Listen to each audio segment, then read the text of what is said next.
Break के बाद आपका स्वागत है। चलिए नजर डाल लेते हैं उत्तराखंड की कुछ खबरों पर। देखिए, मुख्यमंत्री पुष्कर सिंह धामी ने अचानक सचिवालय से सीधे आईएसबीटी देहरादून पहुंचकर वहां की व्यवस्थाओं का औचक निरीक्षण किया। मुख्यमंत्री ने परिसर में स्वच्छता, यात्रियों की सुविधा, संचालन व्यवस्था और परिवहन प्रबंधन का बारीकी से निरीक्षण किया। इस दौरान मुख्यमंत्री ने कई स्थानों पर फैली हुई गंदगी को देखकर नाराजगी जाहिर की। उन्होंने कहा कि आईएसबीटी जैसे महत्वपूर्ण सार्वजनिक स्थलों पर स्वच्छता में कोई भी लापरवाही बर्दाश्त नहीं की जाएगी। इस दौरान मुख्यमंत्री ने स्वयं झाड़ू उठाकर सफाई भी की और अधिकारियों को संदेश दिया कि स्वच्छता अभियान केवल कागजों पर नहीं बल्कि जमीन पर दिखाई देना चाहिए।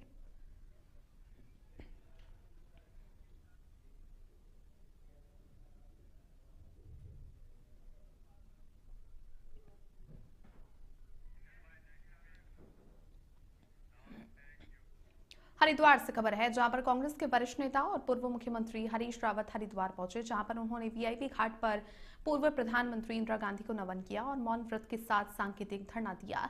इस मौके पर उन्होंने राज्य की धामी सरकार पर जमकर निशाना साधा। रावत ने कहा कि गन्ना मूल्य अभी तक निर्धारित नहीं किया गया है, जिससे किसानों में नाराजगी है। उन्होंने सरकार के नशा मुक्ति अभियान को केवल दिखावा करार दिया और कहा कि वास्तविकता में कदम नहीं उठाए जा रहे हैं। उनका ये धरना इंदिरा गांधी की जयंती पर आयोजित किया गया।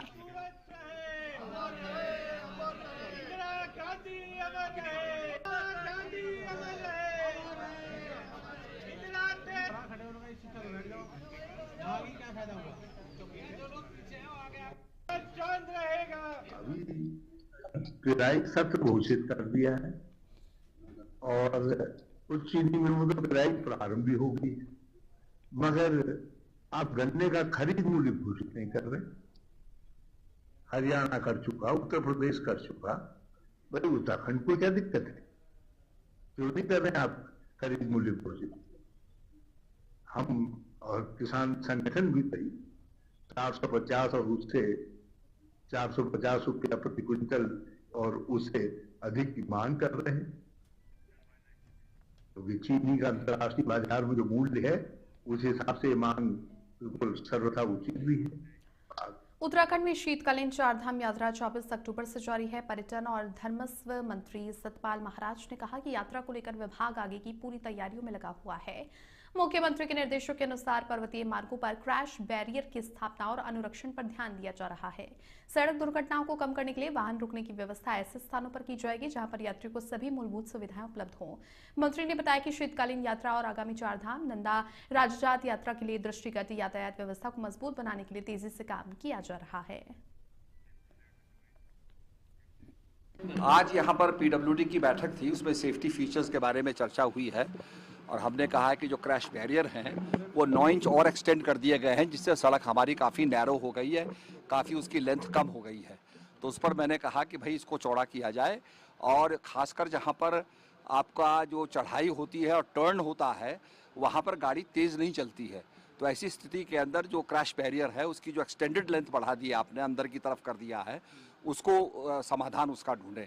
इसके साथ साथ मुख्यमंत्री जी ने आदेश दिया है कि सेफ्टी बेल्ट हो गया, आपका जो है अल्कोहल टेस्टिंग हो गया, इस प्रकार की बहुत सी बातें उन्होंने हिदायत दी हैं जो सेफ्टी के लिए बहुत ज़रूरी हैं। और हमारी शीतकालीन यात्रा के लिए भी हमें निर्देश मिले हैं, उसके लिए भी काम हमारा चालू है। और आप जानते हैं कि यमुनोत्री की पूजा खरसाली में होती है और गंगा माई की पूजा जो है मुखबा में होती है और केदारनाथ की पूजा ऊखीमठ में होती है और भगवान बद्री विशाल की पूजा जो है जोशीमठ और पांडुकेश्वर में होती है। तो ये स्थान शीतकालीन के लिए खोल दिए गए हैं।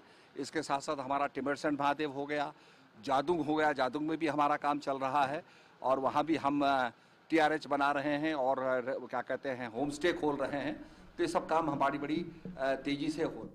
डोईवाला से खबर है, जहां पर लौह पुरुष सरदार वल्लभ भाई पटेल की 150वीं जयंती के अवसर पर राष्ट्रीय एकता और राष्ट्रभक्ति का संदेश देने के लिए भाजपा के द्वारा प्रदेश भर में पदयात्राएं निकाली जा रही हैं। इसी कड़ी में डोईवाला में बुल्लावाला से लिच्छीवाला तक पदयात्रा आयोजित की गई। यात्रा बुल्लावाला से शुरू होकर कुड़का वाला प्रेमनगर और मील बाजार होते हुए डोईवाला चौक पहुंची, जहां पर शहीद मेजर दुर्गा मल्ल की मूर्ति पर पुष्प अर्पित किए गए। इसके बाद में यात्रा लच्छीवाला के लिए रवाना हुई और वहां पर शहीदों के चित्र पर माल्यार्पण पुष्प अर्पित करके यात्रा का समापन किया गया। इस दौरान डोईवाला विधायक ब्रजभूषण गैरोला और डोईवाला मठ के मंडल के सभी कार्यकर्ता मौजूद रहे।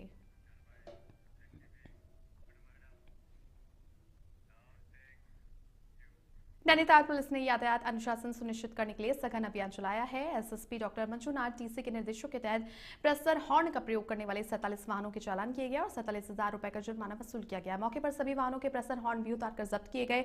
एसएसपी ने बताया कि प्रेशर हॉर्न पूरी तरीके से प्रतिबंधित है और इसे आमजन को परेशान करने वाला माना जाता है।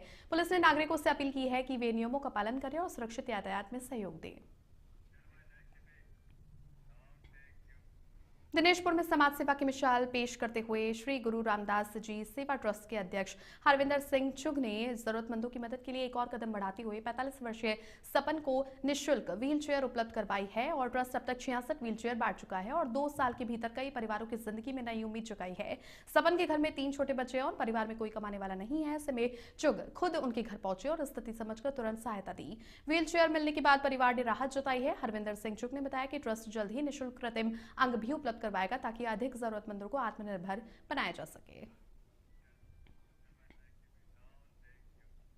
हरिद्वार को साफ सुथरा और आकर्षक बनाने के लिए प्रशासन सक्रिय है। सिकड़ी में जिलाधिकारी मयूर दीक्षित ने रोडवेज बस अड्डे का निरीक्षण किया और सफाई सुविधाओं की व्यवस्था का जायजा लिया। डीएम ने अधिकारी को निर्देश दिए हैं कि चारधाम की यात्रा के मुख्य प्रवेश द्वार यात्रियों को साफ सुथरा माहौल मिले। उन्होंने खराब electronic sign board, water cooler, शौचालय को तुरंत ही ठीक करने के आदेश दिए। इसके साथ ही रोडवेज परिसर, फुटपाथों में अतिक्रमण हटाने, बस अड्डे के सौंदर्यीकरण के लिए रंग रोगन और साथ ही बैनर पोस्टर हटाने के भी निर्देश दिए।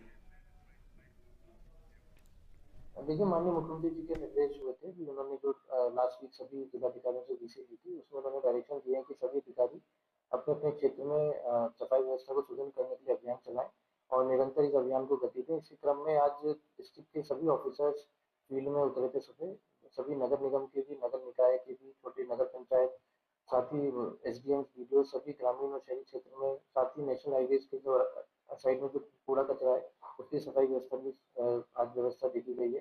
कल इस संबंध में एक वृहद बैठक भी ली गई थी शाम को और आज सुबह मेरे द्वारा आईएसबीटी हमारा जो बस स्टैंड है उसका निरीक्षण किया गया। उसके आसपास जो मार्केट्स हैं और जो यात्रियों की सुविधाएं है उसका भी निरीक्षण किया गया। सफाई व्यवस्था को और बेहतर करने के लिए वहाँ पर डायरेक्शन दिए गए हैं।